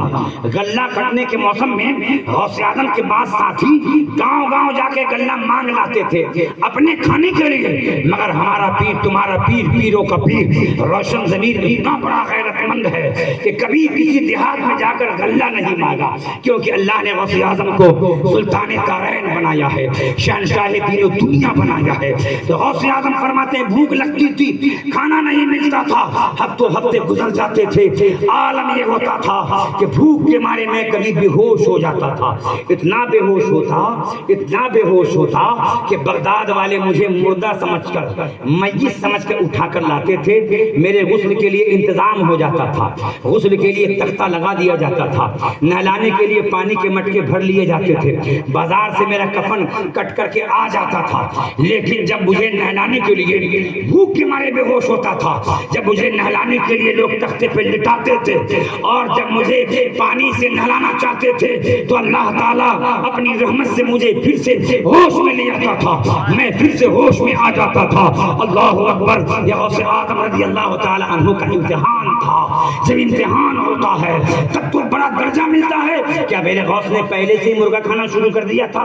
بھنا ہوا مرغا، نیم پختہ مرغا نہیں، پہلے امتحان کی بھٹی میں آپ کو تپایا گیا، مشقتیں جھیلا، مجاہدہ کیا، ریاضت کی، سخت سے سخت امتحان ہوا، ایسا امتحان ہوا۔ فرماتے غوث اعظم، میں نے اپنی کتاب میں لکھا ہے بہت الاسرار کے حوالے سے، غوث اعظم فرماتے ہیں جب مجھے بھوک لگی، کئی دن ہو گئے کچھ نہ ملا، تو میں نے سوچا کہ صبح سویرے فجر سے پہلے بقال یعنی سبزی بیچنے والے لوگ اپنی بیل گاڑی پہ بھر کر کے دجلہ کنارے دریا کے پاس جا کے وہ اپنے سبزی کو دھوتے ہیں اور دھو کر کے پھر سے وہ لاتے ہیں، منڈی میں لاتے ہیں، تو دھونے میں کوئی سبزی گر جاتی ہے، کبھی مولی کے پتے گر جاتے ہیں، کبھی کوئی سبزی گر جاتی ہے، تو جو پتیاں گر جائیں گی ان میں سے ہم کھا لیں گے۔ تو غوث اعظم پہنچے صبح سویرے فجر کے وقت میں کہ کوئی پتی گری ملی ہوگی، اگر کوئی سبزی گری ہوگی تو میں کھا لوں گا۔ جب وہاں گئے تو بقال سبزی دھو رہے تھے، سبزی فریش،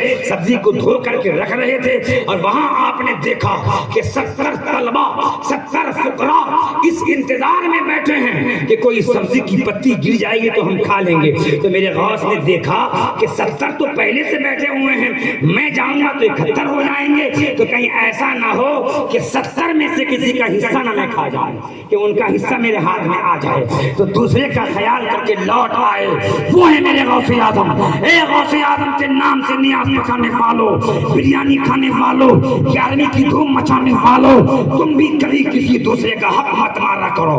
آج تو بھائی بھائی کی گردن کاٹ دیتا ہے، باپ کے مرنے کے بعد میں حصہ بٹوارا ہوتا ہے تو کہتا ہے کہ تو وہ لے لے میں یہ لوں گا، چوکھا چوکھا میں رکھوں گا، خراب خراب چھوٹے بھائی کو دوں گا۔ جو دبنگ ہوتا ہے چھوٹے بھائی کی گردن کاٹ ڈالتا ہے، یا چھوٹا دبنگ ہوتا ہے تو بڑے کا حق مان لیتا ہے، مگر نعرہ ہے کہ ہم غوث اعظم کا دامن نہیں چھوڑیں گے، غوث اعظم کے دامن کو نہیں چھوڑیں گے۔ ابھی تو نے پکڑا ہی کم تھا غوث اعظم کے دامن کو، ارے میرے غوث وہاں تو حق مارنے کی بات ہی نہیں تھی، جو پا لیتا اس کا ہو جاتا، جس کے ہاتھ میں سبزی آ جاتی اس کی ہو جاتی، مگر میرے غوث نے کہا 70 تو بھوکے پہلے سے ہی ہیں تو میں کیوں دوسرے کی حق تلفی کروں۔ بھوکے لوٹ گئے، کئی دن کے بھوکے تھے، کہا کہ اب کیا کروں، جب بھوک لگے پریشانی ہو تو بھومی کو کیا کرنا چاہیے۔ میرے غوث اعظم نے نانا مصطفیٰ کی سنت پہ عمل کیا، جب کوئی غم آئے تو نماز پڑھو، جب مصیبت آئے تو نماز پڑھو، 5 وقت کے علاوہ نماز پڑھو، فرائض کے علاوہ نفل پڑھو، جب غمگین ہو جاؤ تو غم دور کرنے کے 2 رکعت نفل پڑھو۔ تو میرے غوث اعظم مسجد میں گئے اور آپ نے 2 رکعت نفل کی نیت کی، نماز پڑھی، بھوک کی شدت تھی، بیٹھ گئے تو دیکھا ایک کونے میں کوئی مسافر ہے، سبزی گوشت اور روٹی کھول کے بیٹھا ہے، اور دیکھے غوث اعظم دیکھے کہ وہ روٹی اور گوشت لے کے بیٹھا ہے۔ مسافر نے کہا آئیے آپ بھی کھائیے، تو غوث پاک نے کہا کہ شروع کیجیے آپ کھائیے۔ وہ مسافر بھوکا تھا، کھانے لگا، وہ بھوکا تھا کھانے لگا۔ میرے غوث اعظم کھانے والے کو بار بار دیکھ رہے تھے، خود فرماتے ہیں جب وہ روٹی توڑتا اور ڈبوتا سامنے میں منہ کھولتا تو میرا ہی منہ کھل جاتا تھا، جتنی بار اس کا منہ کھلتا تھا اتنی بار بھوک سے میرا منہ کھلتا تھا۔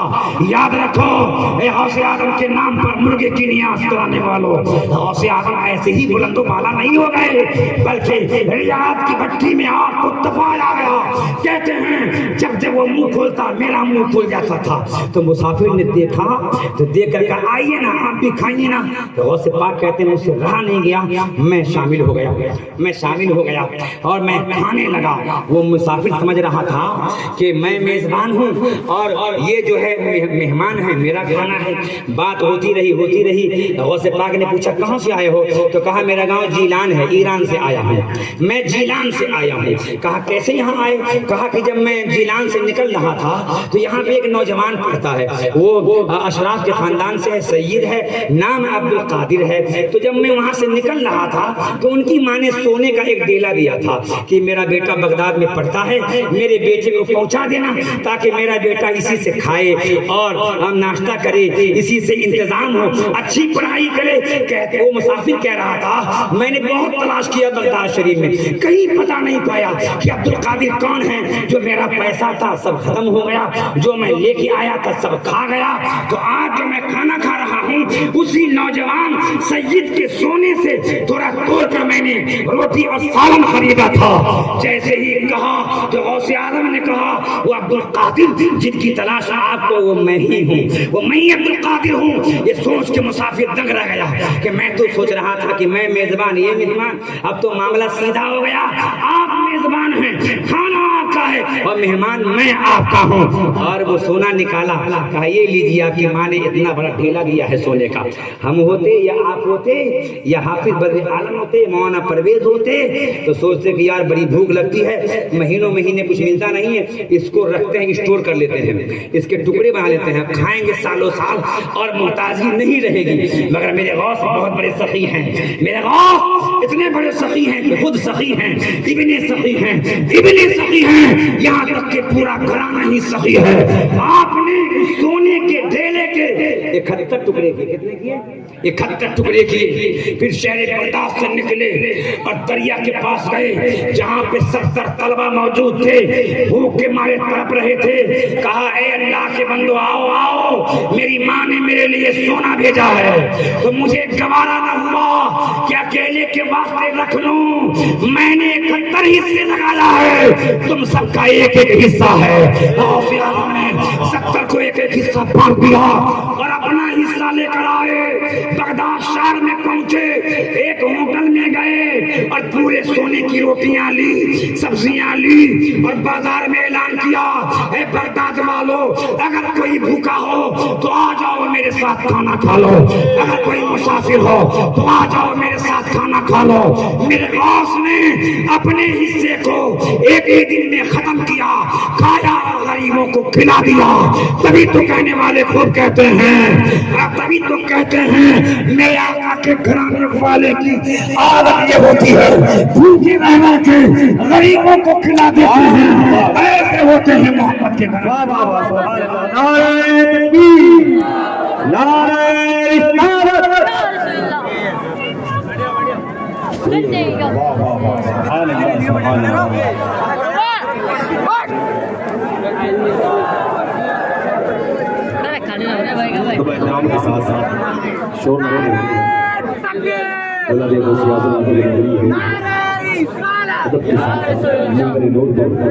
آپ لوگ بیٹھ جائیں انشاءاللہ. جیلانی میاں سرکار کو آنے دیں, کوئی بھی ملاقات کرنے کی کوشش کریں, ادب احترام کے ساتھ حضرت کی زیارت کریں اور اپنے بڑے لوگ جس چیز کے لیے میں تمہید باندھ رہا تھا وہ تو بیان کرنا باقی ہی ہے. جس بات سے مجھے رجوع کرنا پڑا تھا ایک مرتبہ, لیکن چونکہ بولتے بولتے بندہ جری ہو جاتا ہے, بولتے بولتے جرأت مند ہو جاتا ہے, تو خیر پھر کبھی وہ بات پیش کروں گا. یہ غوث اعظم کی زندگی حیات پاک کا کہ پہلے اس طرح سے مشقتیں, اس طرح سے دقتیں, پریشانیاں, اور بعد میں کیا ہوا کہ غوث اعظم پیر جہاں مرغ مسلم کھایا کرتے تھے. پورا مرغ بھنا ہوا, پورا مرغ بھنا ہوا ان کی بارگاہ میں آتا تھا. سنیے بس تھوڑی دیر کے لیے, وہ آئیں گے میں نہیں بولوں گا کیونکہ آگے والی بات جو ہے نا وہ ان کے سامنے بولنے کے حساب سے ہی نہیں ہے کہ نہیں. تو یہ عالم ہوتا ہے, بعد میں یہ عالم ہوا کہ پورا مرغا, وہ بھی نیم پختہ, اس کو بولتے ہیں نا کہ وہ آج کل تندوری بھنا ہوا, وہ آتا غوث اعظم کی بارگاہ میں رکھ دیا جاتا. ایک بار غوث اعظم بھنا ہوا مرغا کھا دسترخوان کے پاس ہڈیاں رکھی ہوئی تھی. ایک بڑھیا اپنے بیٹے کو وہاں چھوڑ کر گئی کہ حضور آپ کی بارگاہ میں رہے گا اور یہ پڑھے گا اور روحانیت حاصل کرے گا. 1 سال کے بعد دیکھنے آئی تو دیکھا کہ اس کا بیٹا جو کی سوکھی روٹی کھا رہا ہے اور روٹی ٹوٹ نہیں رہی ہے. غصہ آیا کہ میں اپنے بیٹے پہ اسے رکھی تھی کہ جان لے لیں. شیخ عبد القادر غوث اعظم اندر گئی تو دیکھا غوث اعظم پورا مرغا کھا کر ہڈی رکھے ہوئے اور جلال میں آئی اور کہا یا سیدی انت تاکل الدجاج و ابنی یاکل خبز الشعیر, اے میرے آقا آپ تو پوری مرغی کھا رہے ہیں اور میرا بیٹا جو کہ سوکھی روٹی کھا رہا ہے. میرے غوث پاک جو ہے غصے میں نہیں آئے کہ کیا کہہ رہی ہے, بلکہ مسکرا دیے اور تمام ہڈیوں کو جمع کیا اور کہا قم باذن اللہ, اے مرغا زندہ ہو جا اللہ کے حکم سے. جو مرغا کھا چکے تھے فوراً زندہ ہوا, ککرکو بولنے لگا.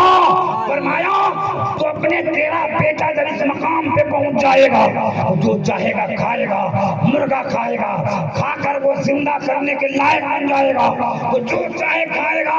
ابھی اس کو ایسے ہی رہنے دے, مشقتیں جھیلنے دے, تب نہ بلند و بالا مقام پائے گا. تو یہ غوث اعظم کی زندگی شروع کی اور اخیر میں اللہ اکبر جو آپ جبہ پہنتے تھے تو اس زمانے کے بادشاہ کوئی میسر نہیں ہوتا تھا, اتنا مہنگا جبہ ہوتا تھا, اتنا قیمتی لباس ہوتا تھا. ایک بار بزاز نے کہہ دیا کہ یہ کس کے لیے کپڑا خرید رہے, خادم سے کہا غوث پاک کے لیے. کہا ارے یار یہ تو بادشاہ کے لیے بھی کوئی کپڑا نہیں چھوڑتے, ایسا مہنگا کپڑا پہنتے ہیں. جیسے ہی اس نے کہا اس کے پیر میں ایک کیل چبھ گئی, اندر تک گھس گئی, چلاتا رہا. بڑے بڑے حکیم آئے, نکالنا چاہا مگر وہ کیل نہیں نکلا. جب سارے حکیم طبیب تھک گئے تو کہا یہ علاج تم سے نہیں ہوگا بلکہ غوث پاک کے پاس لے چلو. میرے دماغ میں آیا اتنا مہنگا فقیر نہیں لباس پہنتا ہے. غوث پاک کی بارگاہ میں جب لے جایا گیا تو میرے غوث پاک نے کہا ہے بزاز تمہاری ہمت کیسے ہوئی کہ میرے لباس پر اعتراض کرو, تم میرے لباس پر اعتراض کرنے کی جرأت کیوں پیدا کیا. یاد رکھو میرا لباس جو ہوتا ہے میرے لیے یہ کفن ہوا کرتا ہے. میں اپنے ہر لباس کو زندگی کا آخری لباس سمجھ کر ہی پہنتا ہوں. اور مسلمان کے لیے حکم ہے کہ اچھے سے اچھا کفن اسے پہنایا جائے. تو یاد رکھ یہ لباس جو ہوتا ہے میرا کفن ہوتا ہے. پھر غوث پاک نے دعا کی, اتنا موٹا لوہے کا کیل باہر نکلا. یہ میرے غوث اعظم کا عالم تھا. ایسا ایسا جبہ پہنتے تھے, ایسا ایسا امامہ پہنتے تھے. میں نے ایک کتاب میں پڑھا وہ امامہ اتنا مہنگا تھا جس میں ہیرے لگے ہوئے تھے, جواہرات جڑے ہوئے تھے. میں نے جب اس کا ٹوٹل کیا تو کتاب میں لکھا ہے کہ 10,000 دینار کی قیمت کا ایک خالی امامہ تھا. یعنی 10,000 سونے کا سکہ, ایک سکہ کتنے کا ہوتا ہے ذرا حساب لگا لیجئے. تو 10,000 سونے کے سکے کی قیمت کا ایک امامہ آپ نے پانا جو کہ ہیرے جواہرات سے جڑے ہوئے تھے. ابھی پہن کر بیٹھے ہی تھے کہ بغداد کا ایک غریب آ گیا, رونے لگا.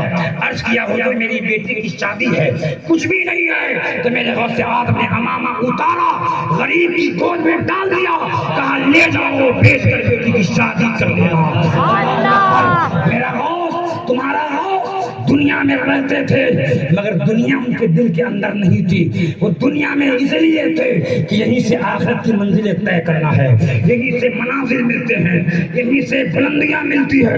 مگر غوث اعظم کے دل میں دنیا کی محبت نہیں تھی بلکہ محبت تھی تو اللہ کے رسول کی محبت تھی. قیمتی امامہ دے دیا غوث اعظم نے, وہ بیچ کے مالا مال ہو گیا, نسلیں مالا مال ہو گئی. یہ سخاوت تھی غوث اعظم کی. تو میں یہ کہہ رہا تھا کہ یہی آپ دیکھیں آج آپ کے شہر میں, یاول شہر میں اولاد غوث پاک کی جلوہ گری ہوئی ہے. جو غوث اعظم کے بڑے بیٹے سیدنا عبدالوہاب جیلانی کی نسل پاک سے ہیں, ان کی بھی بچپن کے حالات تو آپ اگر سنیں گے تو آپ کی آنکھوں میں آنسو آ جائیں گے. 15 سال کی عمر تھی, یہ عالم تھا 15 سال کی عمر میں, اور کچھ ایسی باتیں ہیں کہ میں زبان سے بولنا میرے لیے مشکل ہو جاتا ہے کہ ان کی مشقتوں کو کیسے بیان کروں, ان کی پریشانیوں کو کیسے بیان کروں. 15 سال کی عمر میں ذمہ داریاں آ گئی, پریشانیاں آ گئی. یہ عالم ہوا کہ سر چھپانے کے لیے بمبئی میں کوئی جگہ نہیں تھی کہ وہاں سر چھپائیں. اپنوں نے گھر خالی کرا دیا تھا, خاندان کے لوگوں نے گھر سے باہر کر دیا تھا, سر چھپانے کے لیے جگہ نہیں تھی. مجھے یاد آتی ہے بغداد والے پیر کی, جب بغداد میں گئے تو کوئی مکان کی چھت نہ تھی کہ میرا غوث وہاں جلوہ فرما ہو. یہی عالم اولاد غوث اعظم کا ہے. بمبئی کے اندر مکان نہ ہو, چھت نہ ہو, کتنی دقت کی بات ہے. یہ عالم کا اولاد غوث اعظم کا کہ رات میں کوئی کمپنی تھی, ہفتے میں 3 بار وہ مہدی کا پاؤڈر دیا کرتا تھا 100 کلو. رات بھر اکیلے اس کی کمپنی میں بیٹھ کر اولاد غوث اعظم 100 کلو کی پیکٹ بناتے, یعنی 400 پیکٹ بناتے تو 100 روپے ملتا تھا. پوری رات بیدار رہتے. یہ مشقتیں جھیلا اولاد غوث اعظم نے, پریشانی جھیلا اولاد غوث اعظم نے. کہیں اللہ کے ولی کے دربار میں جانے کا من کرتا کہ دادار جانا ہے, اجمیر معلیٰ جانا ہے, تو ٹکٹ کے پیسے نہیں ہوا کرتے تھے. تو جس مصیبت سے, پریشانی سے, مشقتیں جھیل اللہ کے ولیوں کے دربار میں جایا کرتے تھے, وہ دن ہے اور آج کا دن ہے. اس زمانے میں یہ عالم تھا کہ جہاں پہ گیٹ ہوتا ہے وہاں پہ بیٹھ کر کھڑے ہو کر لمبی مسافت کیا کرتے تھے, دور دراز جایا کرتے تھے. کوئی پریشان حال نہیں ہوا کرتا تھا. لیکن آج کا یہ عالم ہے کہ جب جوتیاں نکالتے ہیں تو ایک بچہ بڑھتا ہے میں لوں گا, وہ بڑھتا ہے میں اٹھاؤں گا. 2 پیر کی 2 جوتی ہے, کبھی وہ لیتا ہے کبھی وہ لیتا ہے, سینے سے لگاتا ہے. لباس کتنا عمدہ ہوتا ہے, جبہ کتنا عمدہ ہوتا ہے, لباس سے فاخرہ ہوتا ہے. اللہ اکبر. وہ زمانہ دیکھ لیجیے, مشقت کا دور تھا. آپ جو ہے مراٹھی میڈیم اسکول میں پڑھا کرتے تھے. فرماتے ہیں میرے پاس ٹفن باکس نہیں تھا میں جس میں ناشتہ لے کر جا سکوں, میرے پاس اتنا پیسہ نہیں تھا کہ ڈبہ خرید لوں اور میں اسکول جاؤں. تو میں چھٹی کے وقت میں ناشتہ کا جو انتر ہوتا تھا بھاگتے ہوئے گھر آتا تھا, چائے پیتا تھا اور دوڑ کے اسکول جاتا تھا. اللہ اکبر. وہ مشقت کا زمانہ تھا, وہ پریشانیوں کا زمانہ تھا, وہ امتحان کا زمانہ تھا. ایسا امتحان کہ اللہ کے ولیوں کا ایسا امتحان ہوا کرتا ہے. اور آج کا زمانہ کیا ہے, جہاں دیکھ لو تو شہنشاہ وقت یاد آ جاتی ہے, چہرہ دیکھ لیا جاتا ہے تو اللہ کی یاد آ جاتی ہے.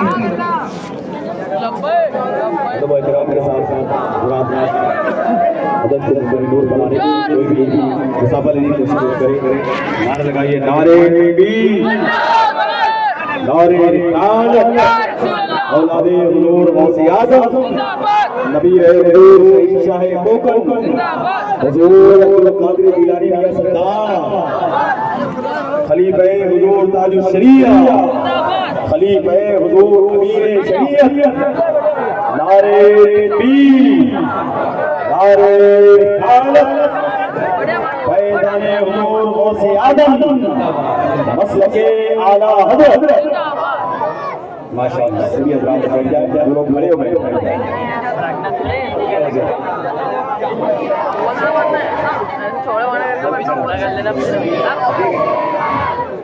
ماشاءاللہ یہ ہستی کا انتظار تھا پھر یہ دیکھنے کے لیے زمانہ ہوتا ہے یہ میدان بھی چھوٹا پڑا ہے دیکھیے جتنے لوگ بیٹھے ہیں جتنے یہاں بیٹھے ہیں بائیں طرف کھڑے ہیں پیچھے بھی بہت سارے حضرات کھڑے ہیں میں کہنے پہ مجبور ہوں کہ اللہ تعالیٰ جسے اپنی بارگاہ کا مقبول بنائے اسے پوری زمین پر مولا اس بندے کو مقبول خاص و عام فرما دیتا ہے کہ نہیں؟ کسی کے پرچار کرنے سے کوئی محبوب اور مقبول نہیں بن جاتا ہے، کسی کے اعلان کرنے سے کوئی مشہور نہیں ہو جاتا ہے، بلکہ اللہ تعالیٰ جسے اپنا محبوب بناتا ہے اسے زمین پہ مقبول بنا دیتا ہے کہ یہ مقبولیت یہ جانب اللہ ہوتی ہے، اللہ کی طرف سے یہ مقبولیت ہے، یہ محبوبیت ہے، یہ شہرت ہے۔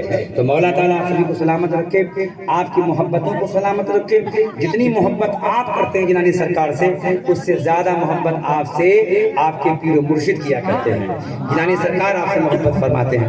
کسی نہ کسی بہانے سے خاندیش کا ذکر ہو ہی جاتا ہے، چاہے وہ کشمیر میں رہیں چاہے وہ کسی بھی اسٹیٹ میں رہے، یہ محبت کا نتیجہ ہے، یہ محبت کا ثمرہ ہے۔ مولا تعالیٰ آپ سب کی محبت کو سلامت رکھے، مولا تعالیٰ آپ کے اندر استقامت شریعت رکھے اور آپ جو ہے مسلک اعلیٰ سختی کے ساتھ قائم و دائم رہیں، یہی پیغام ہے، اسی پہ عمل کیجیے اور جنانی میاں سرکار کے کلمات مبارکہ سے ہم سب کو مستفید ہونا ہے، کیونکہ وقت ماشاءاللہ یہ دیکھیے کہ وقت تو اجازت نہیں دے رہا تھا مگر غوث العظم پیر ماں پیر جہاں کا تذکرہ چل رہا ہے۔ آج جنانی سرکار نے خود ہی فرمایا کچھ کہہ دیجیے اور تھوڑا سا کہہ دیجیے سبحان اللہ۔ غوث اعظم پیر ماں پیر جہاں غوث الثقلین کریم الطرفین کا درجہ بہت بلند و بالا ہے، اللہ نے آپ کو بزرگی عطا فرمائی ہے، سارے ولیوں کے امام ہے غوث اعظم، یہ سبحان اللہ، سارے ولیوں کے امام ہے غوث اعظم، اور آپ جو ہے سیدوں کے سید ہیں، غوث اعظم سید السادات ہیں۔ یہی وجہ ہے کہ حضرت مفتی رضوان صاحب قبلہ شافعی رفاعی جب بھی جنانی سرکار کا نام لیتے ہیں تو آپ یہ نہیں کہتے کہ سید صاحب قبلہ، بلکہ کہتے ہیں سید السادات، سیدوں کے سید، سید سبحان اللہ، سیدوں کے سید ہیں جنانی سرکار سبحان اللہ۔ اللہ نے بڑا مرتبہ عطا فرمایا ہے، کیوں نہ ہو، کیونکہ یہ غوث العظم کی اولاد میں سے ہیں، غوث اعظم کے شہزادوں میں سے ہیں، اور اللہ نے ان کے اندر وہ خوبی رکھی ہے کہ میں نے کرناٹکا کے اندر کہا کہ اللہ نے 5 بندوں کے چہرے میں، وجود میں، جسم پاک میں ایسی کشش رکھی ہے، ایسی جاذبیت رکھی ہے کہ اگر وہ کچھ نہ بھی کہیں، اگر وہ بیان نہ بھی کریں تو ان کا خالی بیٹھنا تبلیغ کا کام کرتا ہے، خاموش رہنا بھی تبلیغ ہو جاتا ہے۔ حضور تاج الشریعہ کو دیکھ کر کچھ بھی نہ کہتے تھے تو غیر ایمان لے آیا کرتے تھے، مفتی اعظم کا جلوہ دیکھ کر خاموش رہتے تھے، خاموشی ایسی تبلیغ کیا کرتی تھی کہ اغیار اسلام کے دامن میں آ جایا کرتے تھے۔ اس زمانے میں اولاد غوث اعظم جیلانی سرکار کے جلوے میں ایسی تاثیر ہے، ایسی برکت ہے، کتنے لوگ گنتی مجھے معلوم نہیں ہے، تعداد مجھے معلوم نہیں ہے، کتنے لوگ آپ کا جلوہ لے کر حلقہ اسلام میں داخل ہو چکے ہیں، کتنے بدعقیدے آپ کا چہرہ منور دیکھ کر اہل سنت کے دامن کرم میں آ چکے ہیں۔ یہ خوبی جنانی میاں سرکار کے اندر ہے، یہ جلوہ جنانی سرکار کا ہے، کیوں نہ ہو، کیونکہ بغداد آل پیر ان کے جد کریم ہیں، بغداد آل